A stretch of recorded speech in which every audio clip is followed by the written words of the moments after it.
Buongiorno a tutti e bentornati a Valgrande. Eh sì, ci sono dei cambiamenti in atto.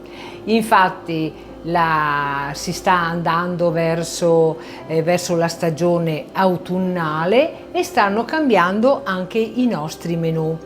Abbiamo ancora le proposte dell'estate dove utilizziamo le verdure estive come i pomodori, gli ultimi peperoni, ci sono le cipolle rosse che vanno a comporre le nostre preparazioni, però ci sono anche i primi frutti della stagione che sta arrivando. Infatti già abbiamo la richiesta da parte dei nostri ospiti delle preparazioni con la zucca. Per questo fine settimana infatti andremo a preparare un risotto con la zucca e gli aghi di rosmarino, ma invece già durante questa settimana, come vedete, la zucca è pronta perché mi sto organizzando per la preparazione dei cappellacci con la zucca che a seconda della richiesta dei nostri ospiti possono essere conditi con il burro e la salvia o con il ragù di carni miste.